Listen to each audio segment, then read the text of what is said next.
Hello and welcome to this Intelligence Squared event. This is dedicated to Ukrainian views on what is happening inside Ukraine and what the end game can or should be as the country continues to resist Russia's brutal invasion. I'm broadcaster and academic Philippa Thomas, and I'll be inviting your questions to put to our three speakers. We'll be hearing from them first, and then I'll ask you to bring in your thoughts, your questions.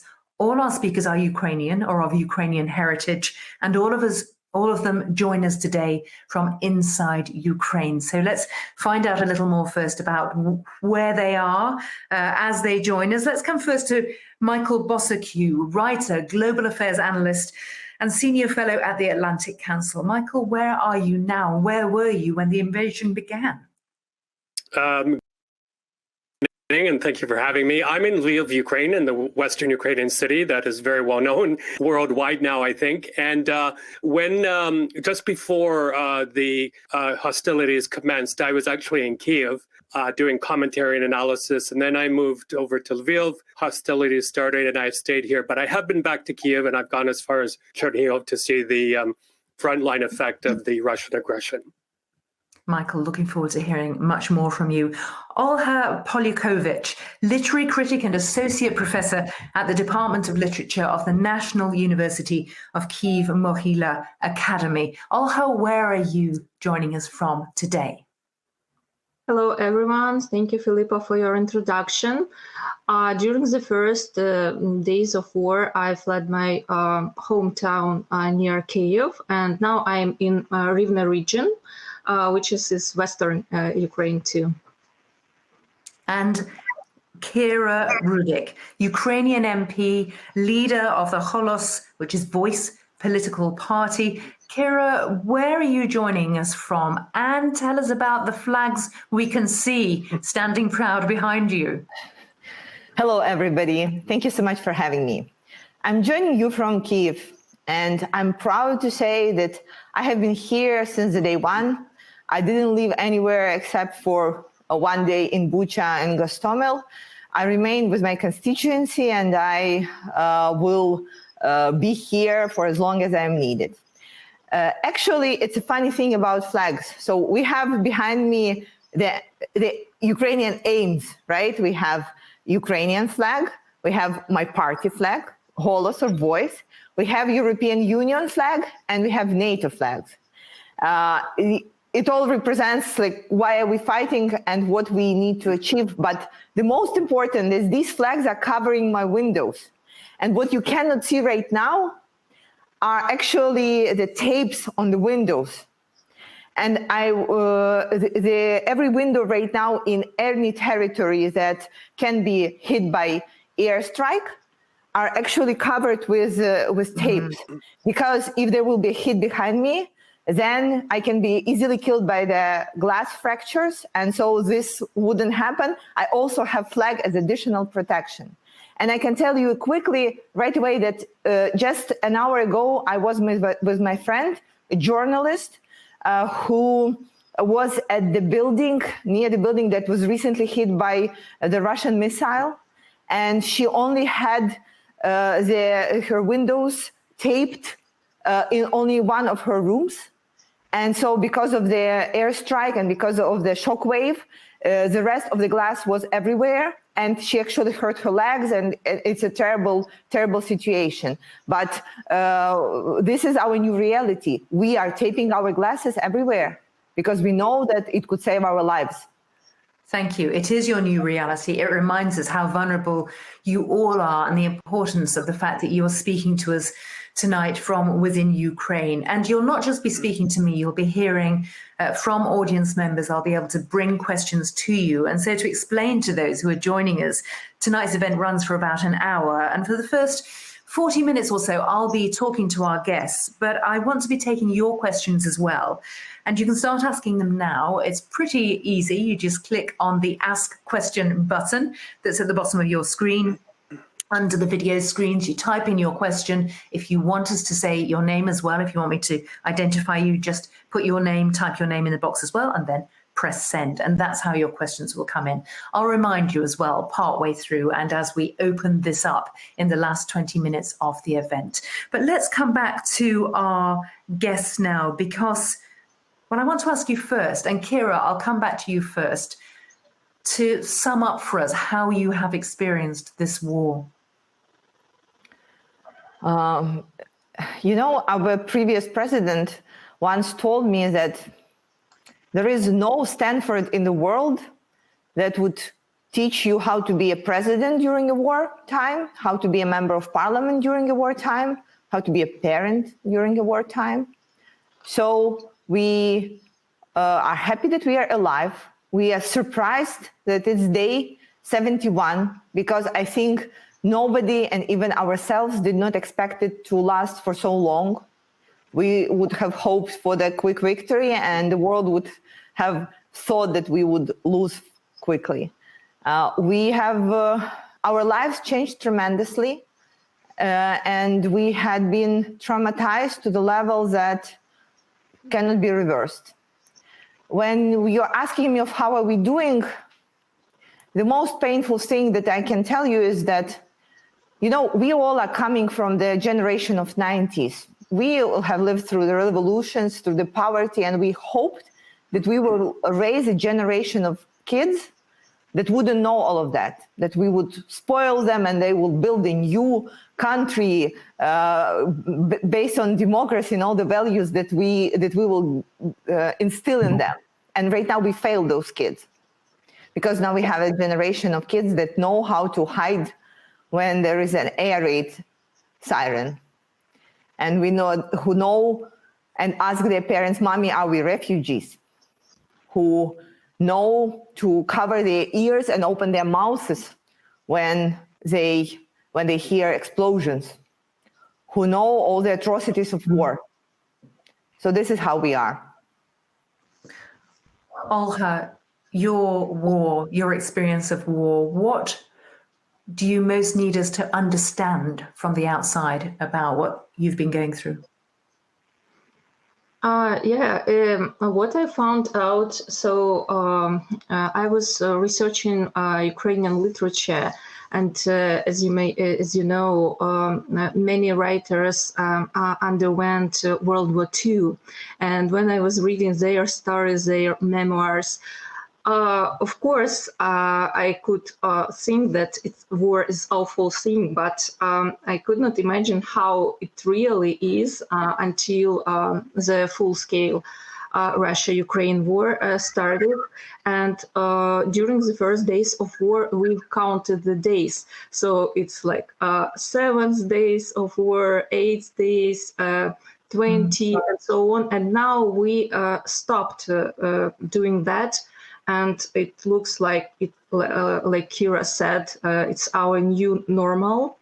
I'm teaching online, and I also want to underline that my students spent 2 years online during the pandemic because of COVID-19, and now they are living through war. And of course, it's very tough for them. But when I see how my colleagues from Kharkiv teaching from basements, from bomb shelters, it gives me hope, it gives me strength, and I can feel this resistance, and it really gives us hope in these desperate times. What we can do is just to continue what we are doing. And we'll talk more about how the outside world can help, what it is doing, what it should be doing. Michael, your thoughts on being plunged into one existential crisis after the last one, as Olha was saying, you know, what particularly would you like us to understand from your point of view? Sure. Well, I view this as part of the war that started in 2014. This is kind of an extension, but of course a much more violent one and on a much, much wider scale. But having spent a lot of time in Eastern Ukraine in 2014 with the OSCE Special Monitoring Mission, including behind the front lines, I had seen firsthand the brutality of the Russian-backed thugs there, and the way they would shell populated centers indiscriminately. But I have to say that in a recent trip I took to Chernihiv, where I saw what the Russian forces did, I've been to many violent places around the world, as I'm sure you have, Gaza Strip, places like that, but nothing prepared me for that. I described the scene that I saw. It was a residential community pounded consistently by Russian bombs, and we're talking 250 to 500 pound bombs right in the middle of communities. It was a mix of a wildfire, a hurricane, and a war on top of that. You had, we actually saw teddy bears, dolls, toys in those bomb craters. That's how close they hit. Shredded teddy bears. Today, if I can give you a couple of vignettes, I'm in, as I said, in Lviv, right on the edge of the old town. Nearby me is what they call the Garrison Church. Not a day goes by, except for maybe 1 or 2 days for Easter, where a funeral doesn't take place. There are military funerals there every day. Today was one. Sometimes we have 2. Sometimes we have 3 young men in the church at the same time. Their families saying goodbye. I was there for one of them today. And just on the way to my flat here to talk to you, I passed by I would say, middle-aged serviceman in full uniform. He was on our park bench, just bent over twice, bawling his eyes out. It looked like he had just come from the front line.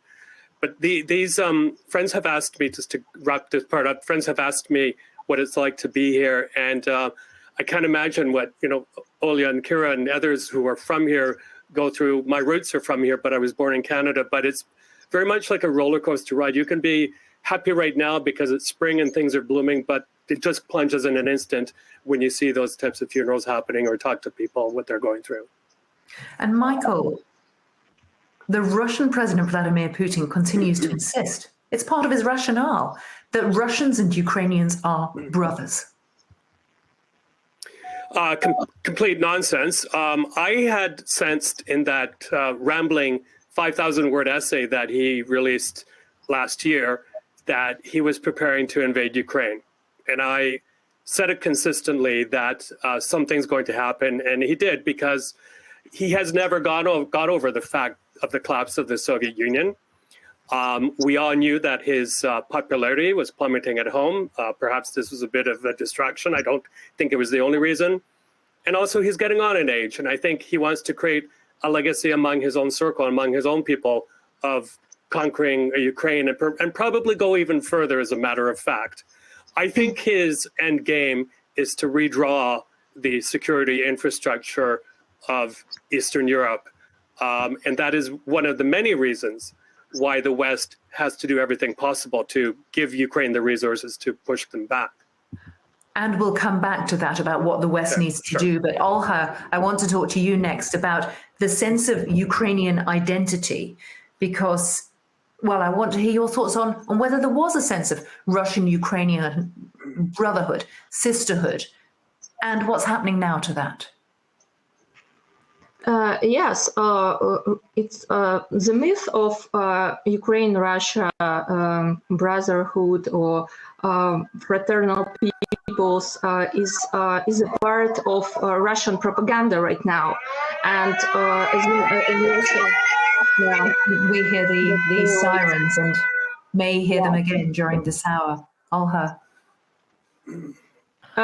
Yeah, so I will continue if I may. And it's a core narrative of their propaganda. And what is interesting in this myth is that Ukraine is a younger brother, is a brother who does not know what to do, and the duty of older brother or big brother in Orwellian sense is to explain the way how Ukraine should act.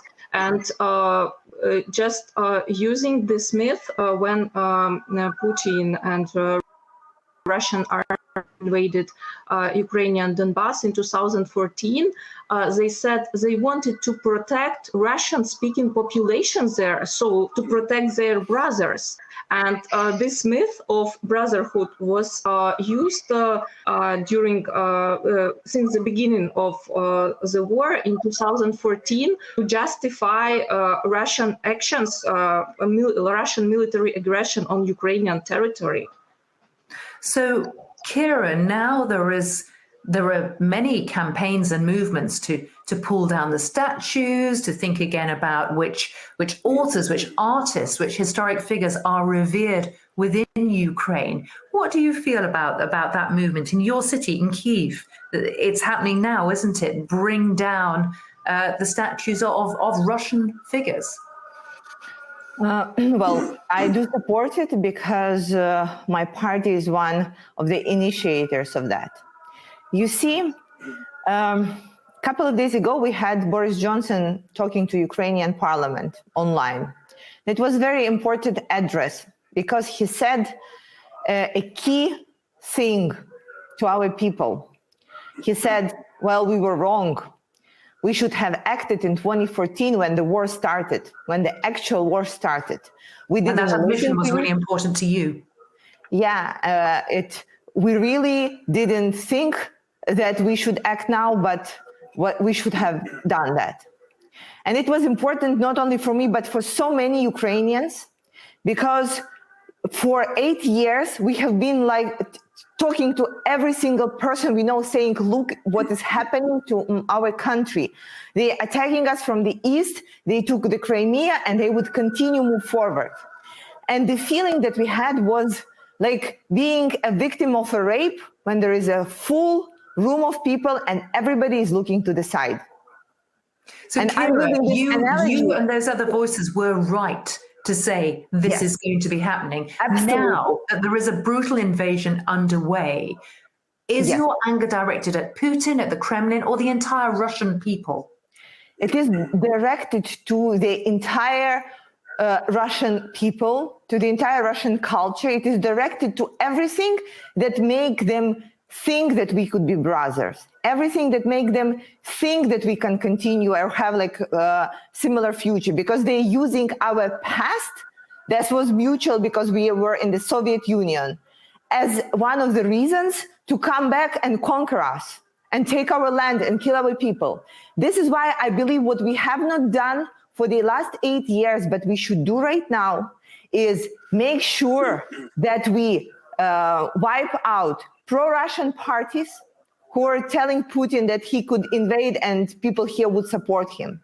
Moscow Patriarchy Church, which is working for Russians right now still, and everything that is related right now to our any conjunction that we could have, starting with the street names and ending with statues and what is written in children's book, etc.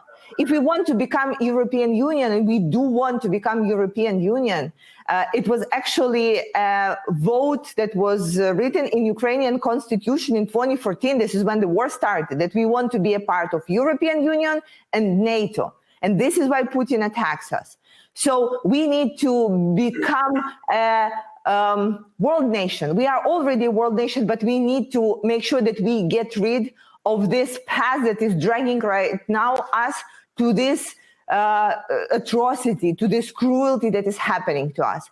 And I do believe that right now is a time for it, because we were very democratic, we were very slow, we were very open-minded and trying to be nice and taking care of everybody's opinion beforehand.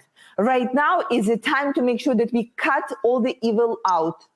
And this is what we are going to do, and this is what we are doing, not only in Kyiv, but in other cities. So we have Michael from Lviv. Michael, do you see any pro-Russian names left in Lviv? I don't, but I would go one step further, if I can say, is that I would also weed out, as part of the reconstruction, redevelopment of Ukraine, the pro-Russian oligarchs who have been plundering relentlessly the economy, that it's no longer a oligarch-dominated economy, and that it's no longer a media landscape where oligarchs dominate and run their own media stations in their own self-interest. But no, a lot of changes have happened. And I think, as much as there's almost 250,000 migrants here in Lviv right now, many of them from the east, I think they're also realizing that, well, number one, this place is known for its hospitality, but number two is I think a lot of them are, for example, starting to learn Ukrainian and learn more about Ukrainian culture from this part of the country. So what my point here is that Putin indirectly has really boosted Ukrainian patriotism everywhere in Ukraine, and as well as, of course, support around the world. And Olha, I see you nodding at that, about that, Putin having had completely counterproductive results there. Your thoughts on that, but also the idea of wiping out Russian culture and pro-Russian voices within Ukraine as an academic, as a literary academic. How do you feel about that? Yeah, I completely agree to Michael that Putin's Russian full-scale war on Ukraine just boosted Ukrainian identity and the sense of ourselves. And we can see now, for example, what Kira mentioned, changing names of streets, metro stations, dismantling monuments. It's very, I regard it as a very positive process, because historical reconsideration should occur. Because what we see in Russia, while during the decommunization since 2015, right after the Crimea annexation and start of the war in Donbass area, the monuments to Lenin were dismantled in the cities and towns of Ukraine. But what did Putin just before this invasion? He said that Lenin invented Ukraine. Absolutely absurd and nonsense, claim. And it goes from, they did not reconsider their history, their cultural heritage, because Russia never had Truth and Reconciliation Commission. On the contrary, it did many crimes towards Ukrainians in 20th century.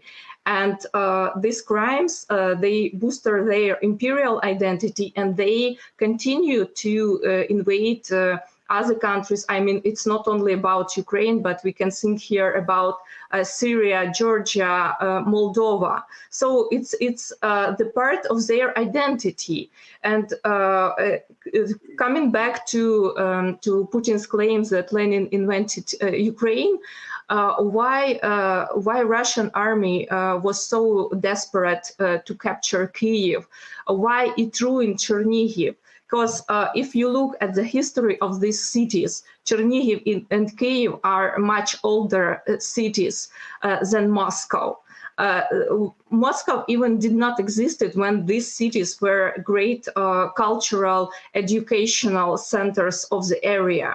And without like this part, Russia is less stronger, less potent, and I mean the reconsideration of the past, both historical and cultural, is very important today, because we should not forget that Ukraine was under the Soviet occupation almost for 20th century, and it was imposed. Like, why this central metro station is called Tolstoy station? I don't understand. It's just as it is. So Olha, let me pick up from your point. Something I want to put to Michael. We're hearing your defiance, your anger, the resurgence of pride in Ukrainian identity, sense of nationalism. So, Michael, let me ask you this first. How then does President Volodymyr Zelensky get to the point where he negotiates with the Russians to bring peace to you all? Right. Just as a prelude to that, what is happening right now, for example, in places like Mariupol and surrounding places, Kherson, is what the Russians are trying to do is continue that liquidation of Ukrainian culture but I saw with my own eyes in Chernihiv, bombing libraries, replacing curriculum, introducing the ruble, getting rid of the Ukrainian language. It's part of their active military strategy right now. And it's really important to point that out. They want to go to the part as far as by next Monday, May 9th, their so-called Victory Day, to have a parade in Mariupol. And they will do everything possible to make that happen. That's a very chilling thought. In terms of what can Mr. Zelensky do, I think he said to Fareed Zakaria, is I'm going to do whatever it takes to save lives. But it's a very sensitive topic in terms of where he goes with negotiations. I sense right now is the West is not pushing peace talks or negotiations. I think what the West is encouraging Ukraine to do and backing it up with very lethal and high-tech weaponry is to push back the Russians as far as possible, possibly to the point of booting them out of illegally annexed Crimea and Donetsk, and then finishing them off as much as possible. As much as we may agree with that strategy, a fear of mine is the potential massive loss of lives in the meantime. So I think everyone has to think about strategies very carefully. What would make a big difference right now, which would give Ukraine a huge upper hand, is what we heard right now. We heard those sirens, and it's very possible, in fact, extremely possible, that missiles are flying our way as we speak. They were here on Monday. The only way to restore a sense of security among Ukrainians and more control over Ukrainian land is to give Ukraine the technology, the weaponry, to be able to close its own skies, because the West clearly doesn't have the spine to do that on their own. President Zelensky has been begging for that. I mean, there's that very high-tech Iron Dome system that has been used very effectively in Israel. I don't know why that's not considered for use here, but the West has to understand is that unless they're given that ability, this is how the Russians operate, with persistent brute force. Their artillery conquers and their infantry occupies. So we have to prevent that brute force from destroying civilian lives and communities and infrastructure. Kira, brute force needs to be met with closed skies and more? So first, on negotiation. I personally and my colleagues in the parliament, we do not believe in peaceful negotiations with Russia. You know why? Because we already had peaceful negotiations with Russia for 8 years. And you know what the only thing was that Russia couldn't do? Step one, ceasefire. So right now, the question is, if we have these peaceful negotiations, if they end up at something, like who would be the person or the country or the unity of countries that would make sure that Putin keeps his word?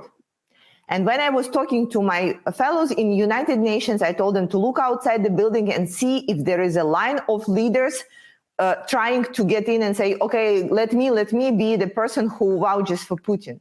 But we all know that this is not happening. And so right now, all peaceful negotiations discussions should start with the question, who would be the security guarantor for the Russia that they wouldn't break their word? Because we know, and we know that for sure, that they would break their word.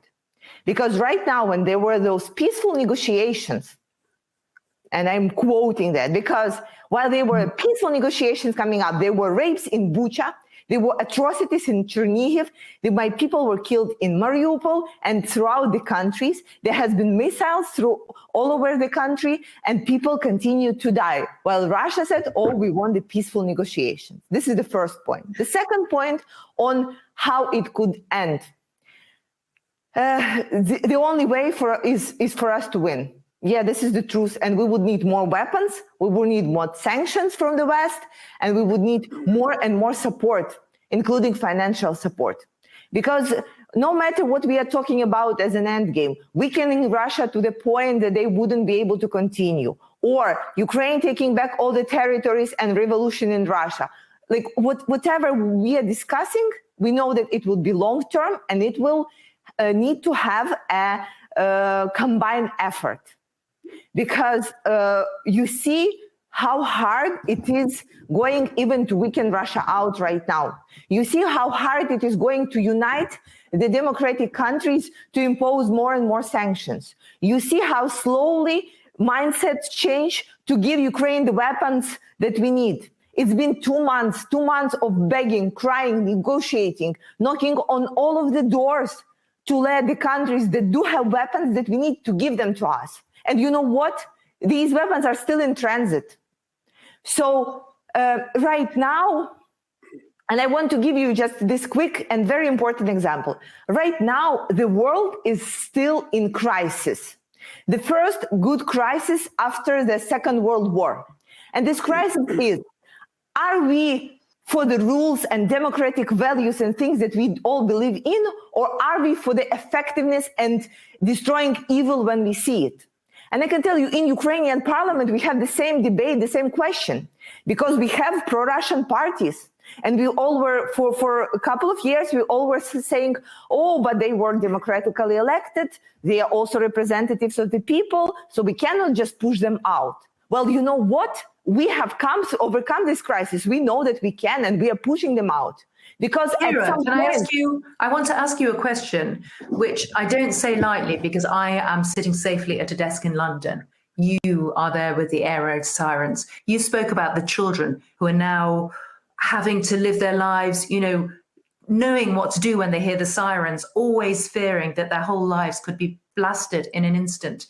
If the only way forward is for us to win, as you just said, those children may have to spend their teenage years, their young adulthoods in a state of war. The price is very high.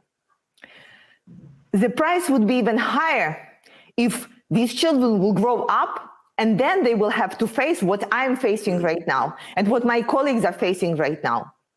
The goal is not to make these children to have another war with Russia in 5 to 10 years. Do you think that Russia will stop right now? If imagine that they just went away. They will be collecting more and more gas and oil money. They will be still having this idea of rebuilding Russian Empire or Soviet Union or whatever the hell they are rebuilding. And they will be just getting more and more forces to then throw it on somebody else. Look at their actions in Kazakhstan, in Georgia, in Belarus, previously in Finland, in Ukraine. This country and this nation can only exist by expanding and hoping for this a greater idea of the imperialism. And this is absolutely against of what we say. Because of what you're saying, Kira, Michael, I want to put it to you, is this then a proxy war against Russia? Is this the West or the outside, not the entire outside world, you know, a large coalition of global interests against Russia? Is that simply what we're seeing? Sure. Well, I used to call it that, but now the Russians are now using that term of proxy war, so it's not very politically correct. But let's be clear, is that Ukraine finds itself as a state, a nation, a fully fledged nation in between Russia and NATO's eastern flank. And that in the absence of Western boots on the ground here, the West is expecting Ukraine to fight this war. I do have to underline something, though, and it's something Kira said, which I agree with her 100%, is that I was with the OSCE in 2014, 2015, when we negotiated successive so-called ceasefires with the Russian-backed thugs, and not one of them held. And, you know, it was a really sad thing. It puts us in a sad, sad place as humanity, I think. Why? Because at least in places like Colombia, in places like Myanmar, sometimes even, you can negotiate for opposing forces to put down their weapons for days of tranquility or vaccinations or things like that. They will do it. And you know they will do it. They will do it because they've made their pledges and their belief. But here you can't. And as Kira said, even in those humanitarian corridors, they are not respected. So the other thing here quickly is we're further in a bad place as humanity when tyrants, dictators, totalitarian leaders don't know where red lines are. They don't know where the West's red lines are. And I think that didn't start, but the Crimea was one. Afghanistan was the other. Syria, chemical weapons, exactly. And Putin is that type of character, this twisted mind where he probes and probes and probes for soft tissue for as far as he can go, and then fights back. So the only thing people like him understand is brute force. So we are, as I said many times over the past 48 hours, we're in a very difficult phase of the war right now, where a lot of smart people have to get together and I think this through, because just sending weapons here, I don't think will do the trick. A lot more is going to be needed, aside from also closing the skies to these long-range weapons that can go all the way from the Caspian Sea as far as here to near the Polish border. Olha, I'd like to hear your thoughts on the point Kira was making about, if we don't sort it out once and for all now, Putin will come back, the Russians will come back. It's happened, it'll happen again. In a sense, Ukraine being where it is and the richness of Ukraine makes it vulnerable. It's that idea of it being a prisoner of geography. So I completely agree with my colleagues, with Kira and with Michael, that West should do as much as possible, must do as much as possible to help us to protect ourselves from Russian military aggression, giving us high-tech, modern weapons, imposing more severe sanctions on Russia. And it's true that we do not believe in agreements with Russia, because if we think about war during 2014, 2021, despite the Minsk agreements to cease the fire, still 14,000 civilians and military were killed in eastern Ukraine. Can you imagine this number? And how many IDPs we have in Ukraine? Broken families, broken lives, destroyed cities. And it's just awful. Some of my students, they fled Donetsk and Luhansk regions in 2014, and now they are fleeing once more. So it means that Putin and Russia, they just repeat the history. And if you won't win now, of course, he will come back. No doubt here. And Ukraine is coming back to your question to geography. Has a unique position between East and West. And what we also were recalling when the war just started, the Budapest Memorandum of 1994, when Ukraine dropped its nuclear weapons in assurance for security on its territory from Great Britain, from the US, and from Russia. And see what we have now. We cannot protect ourselves. We do not have enough weapons. And that what we urge West to do to help us. But of course we have hope, and we must win. We do not have other option. Well, in terms of other options, if I can bring in one of the questions, we've got quite a few questions coming in from our audience. And I just want to remind those of you who are with us now that under the video screen, there is a section that says there's an Ask a Question button, and you can do just that. Type in your question, type in your name if you want to, and then press send. And we're watching the questions coming in. And when you say there is no other option, one of the very heartfelt questions that has just come in, I want to read to you all, says, while I'm full of admiration for your courage and resilience, for your physical and spiritual resistance to the invading Russians, I feel ambivalent.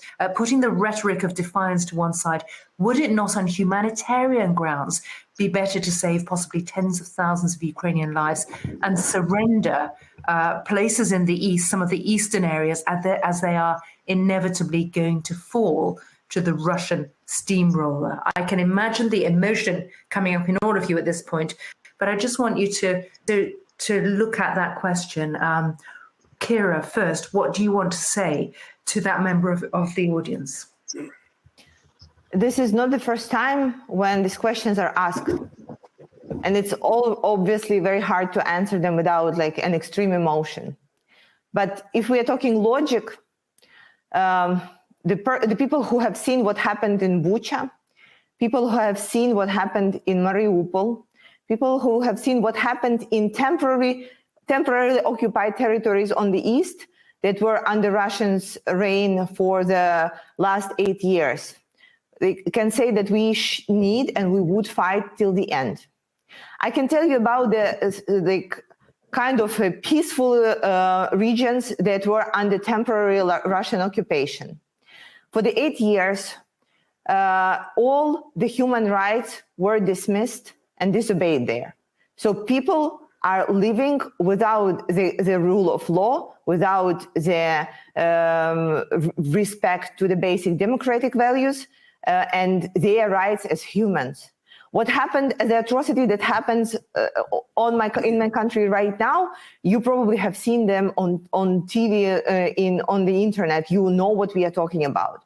So how could one hope that if we give up those territories to Russia, that they would become suddenly teddy bears and fluffy democratic people who would say, okay, now we are done and let's put a democracy there. No, it will be terror and horror and death and destruction. And we are not giving up our people to that.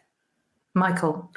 I have been arguing for the longest time that it's far better for the West to take decisive actions. Don't depend on sanctions that aren't working, but take decisive action to bring this to an end on the West terms rather than on Mr. Putin's terms. Because if it does not do that, and it hasn't done that yet, tens of thousands, perhaps hundreds of thousands of lives are at stake. Giving up those territories to the Russian side, well, we're seeing what that is like right now in real time. It's playing itself out. The Russian definition of evacuation of civilians from Mariupol is to put them through filtration centers where they're harassed, tortured, sent to Russia. The numbers are horrific, Philippa. If you listen to Mr. Zelensky, I think he threw out the number of about 500,000, estimated 500,000 Ukrainians who have been forcibly deported to Russia. The Russians claim 1 million, although they don't call it forcible deportation. So it's a very chilling thing. And of course, it brings back memories of the Soviet Gulag, of those times when people like me, when I was younger, we protested in front of Soviet embassies and, you know, for freedom of Ukraine and for an end of the liquidation of the church. So it's a very chilling thing to see this playing out right now. And again, I'll reference what I said earlier, what we saw with our own eyes in Russian-controlled Donetsk and Luhansk since 2014, of the indiscriminate bombing of basements that were run by the Russian thugs to torture, including journalists, into submission, many, many others, people who were identified as intellectuals, things like that. So it's a very brutal occupation that would await people who would find themselves there. I'm interested in finding out from you, whether the idea of a partition to save lives is actually unthinkable. And Olga, I want to ask you not about your view, but whether there is even a debate about this among Ukrainians. It's a very complicated question, but I would say Ukrainians are ready to protect their independence, their freedom, and their choice. Because we did not invite anyone here to come to Ukraine to kill our civilians, to ruin our beautiful cities. Ukraine is independent, sovereign, European country. And what I want also to add, why the resistance is so powerful in Ukraine, coming back to what Michael has already said about 20th century. You see, when I read in the news that Russians do not allow humanitarian corridors to resupply Mariupol and other Ukrainian cities with food, water and medicine, and the child is dying because of dehydration, what I remember is the Holodomor, or Great Famine, of 1933. When 4 millions or even more, it's impossible to count, were killed by hunger in those eastern regions of Ukraine. And when I see now this illegal forced deportation, what I'm remembering the forced deportation of Crimean Tatars during the World War II.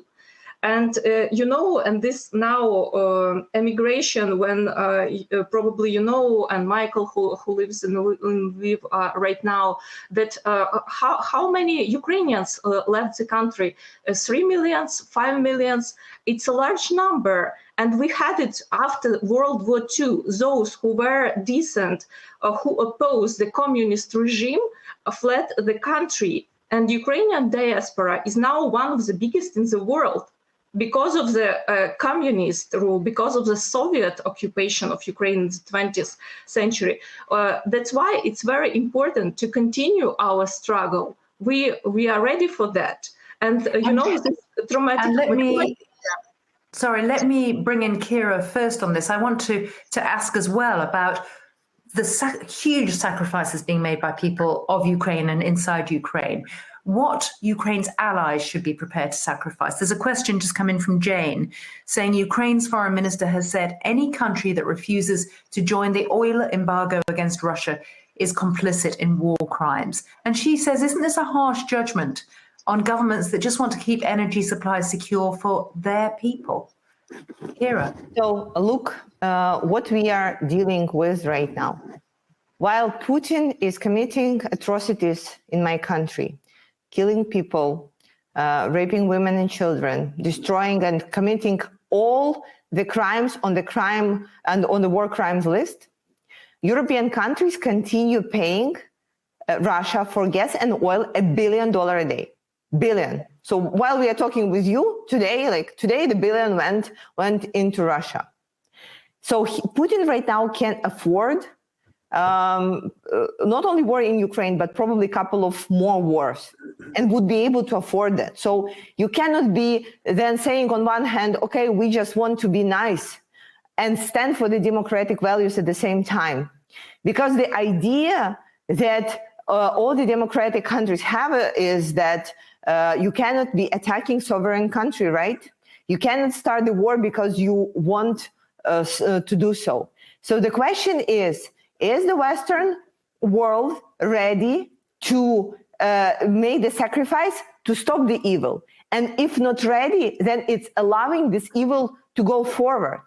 I want to come back to an important point of Budapest Memorandum. In 1994, my country gave up on the third largest nuclear arsenal in the world, which is for the security guarantees from United Kingdom, United States, and Russia, and for the guarantees of sovereignty and all that. And you see what's happening right now. So the question is, what are the countries planning to do? Do they want for this war, for these atrocities to continue and allow that to continue, or do they want to stop that? And I don't think that there is a middle ground. All the ideas and illusions that there is a middle ground and you can be good and on one hand and then support Russia by paying for their gas and oil on the other hand, it just cannot be true. It's the things that are contradict to each other. This is why if we want to end this war and make sure that it would not be repeated again, it needs to be a united front from all the European countries, United States, Canada, United Kingdom, on sanctions on Russia, not only coal, but oil and then gas. It needs to be a united effort on giving Ukraine the weapons that we need to fight. And our chunk in this is that the war with one of the largest aggressors in the world is happening on our land, and it's happening with our lives that are in stake. And if we lose, you know what the next question would be? It's Putin continuing to rebuilding Russian empire. And then he will go to Poland, to Baltic countries, and so on. And if we are talking about that it could be a middle ground, then give me an answer of what is the plan of those countries. Because I know the plan for my countries. We will be standing up and fighting. But many more questions coming in. And given that you just referenced the fact that Ukraine had a hugely significant nuclear arsenal and gave it up, I want to put to you, Michael, this question. How does the panel rate the risk of a Russian nuclear attack? I'm actually been asked that on air a few times, and I have said that we cannot underestimate Mr. Putin's actions or intentions, rather. He does keep that option on the table. You hear the nuclear saber rattling of using nuclear weapons, but also chemical or biological weapons.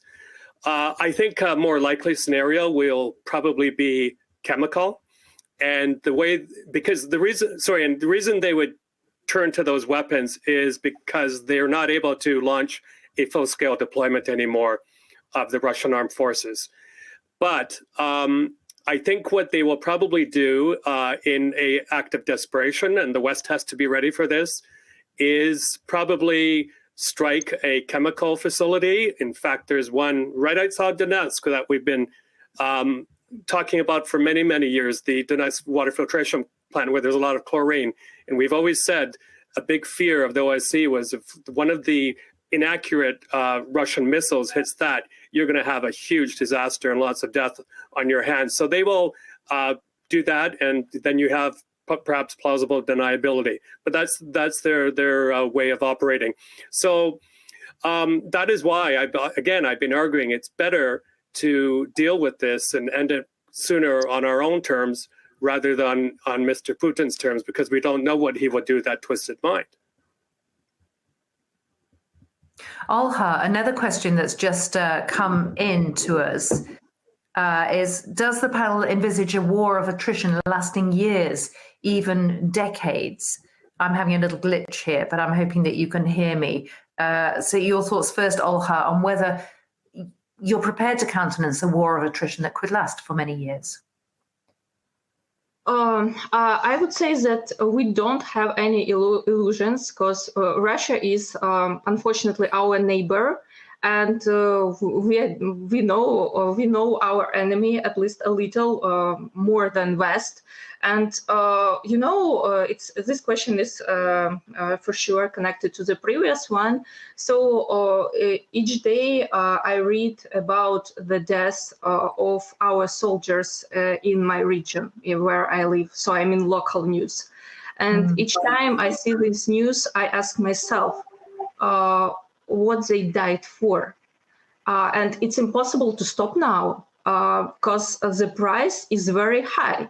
The very existence of this flag behind me is paid by the blood of my compatriots, by the blood of soldiers, brave Ukrainian soldiers, innocent civilians, including children. And we are ready for different scenarios. But bringing back to this question about nuclear terrorism, so from the very first days of war, Russians went to the Chernobyl nuclear power plant, terrorizing the whole world, and then shelling another power plant in Ukraine. And you see, it was the world know about great disaster at the Chernobyl nuclear power plant in 1986. And it was at the time when Ukraine was a part of the Russian world. We do not want to be the part of the Russian world anymore. We are an independent, sovereign country, and we are ready to fight and to protect ourselves as long as it's necessary. That point you make, we do not want to be part of the Russian world anymore. I'm hearing that from all of you loud and clear, and know that you're speaking for many, many more. One of the questions that's just come in from Julia says, if Ukraine were to join the EU, so moving away definitively from that Russian sphere, would that not be another provocation for Mr. Putin to clamp down on Ukrainian freedom? Kira, you've got the EU flag behind you. I've got it here, EU and NATO flags, because they represent the will of Ukrainian people. The will that we want to move towards the democratic values and away from the autocracy, that we want to move towards the future and all the ideas that come with it, against the past and rebuilding of whatever empire they are rebuilding. our ideas of free markets, free trades, liberal values, all these points, they are in this idea of joining EU. And when we are talking about provoking Putin on this or that, it's actually the same thing that my colleague said about the nuclear weapons. The West is so afraid that Putin would launch nuclear weapons that they were delaying the weapons that should have been coming to Ukraine. And right now saying, okay, we wouldn't do that not to provoke Putin. As a member of parliament in the country that has been at war with Russia for 8 years, I can tell you right away, there is no particular influence that the world could have on Putin or his plans. His plans are the plans, they are what they are. He will be going for them. He's crazy. Nobody knows what's in his mind. But we have this fantastic saying in Ukrainian language. It says we have to do our own thing. And our own thing is joining EU as our people wish, making sure our country is strong with the international support, making sure that Russia is weakened out, so then at some point they're out of their missiles, they're out of their weapons, they're out of ability to attack us, that they are concentrated on their internal problems rather than external problems, that they are in default. This is the things that we can control, and we need to be concentrated. Putin can launch nuclear weapons. He can attack our nuclear plants. He can throw millions of soldiers into Ukraine. But it does not change of what we need to do. We need to do our own thing, is getting stronger, moving with our direction, and not having those hesitations, would we or would we not provoke him? Because in this matter, the decision could be, okay, so not to provoke him, let's just sit down quietly and hope for good. This is not how Ukrainians work. This is not how we are wired. So stop thinking about the way that President Putin might react. Stop worrying about whether you're provoking him. I have a question here I want to put to you, Michael, which is it even worth talking to him? The question is, people like President Macron, are they right to maintain contact with Vladimir Putin? Or is there no point anymore? I mean, Michael, is there a point in terms of sending the message, at least, standing up? I don't think so. You can do that through the Russian ambassador in Paris or wherever you come from. And I think it was a mistake. And I said it on air for Peter Maurer, who I respect, of the ICRC, to go to Moscow, and as well as Secretary Guterres, Secretary General Guterres of the UN. I think, the problem a lot of Western leaders have, and my friend Michael Vatsikiotis, I think, agrees with me on this, is that Western sanctions happen to be more of a tool for politicians to pat themselves on the back and said, oh, look, we've done something and we've got everyone together. But those sanctions against Russia are so wide right now, or thin, you could drive a truck through them. We have to get to a point where, as Kira said, there's a united front where the Gulf states, India, even China, are all together on the sanctions. We have to get to a point where if you're a Russian oligarch and you want to go on vacation, you basically have two options, perhaps. North Korea, Pyongyang, I hear, is nice in the summertime, lots of, and then also those artificial islands that the Chinese are building, illegally building in the South China Sea. I hear it doesn't go below 35 Celsius there in the summertime, but that's where we have to get. But when I hear, and I have lots of friends in Turkey, and I respect, the country a lot, but when I hear them starting a separate airline to bring millions more Russian tourists to Turkey, that worries me a bit. And I'm worried again also about India's non-alignment position when it comes to oil and energy, stuff like that. Yeah. Michael, my television training is coming in, and that we are finishing, but I want to quote something to all three of you. One of the points that's been made by a member of our audience, I think you need to hear. She says, it's just a comment, not a question. I'm the granddaughter and daughter of war refugees from Central Europe who fled Soviet aggression after the Second World War. The suffering and horror so eloquently articulated by your guests continue to resonate in my family, generation to generation. It is to despair to see history continue to repeat itself. We've heard so much from all of you that's been so powerful. You've talked about the only way is for us to win. There is no middle ground. The only thing he understands is brute force. We hear your determination.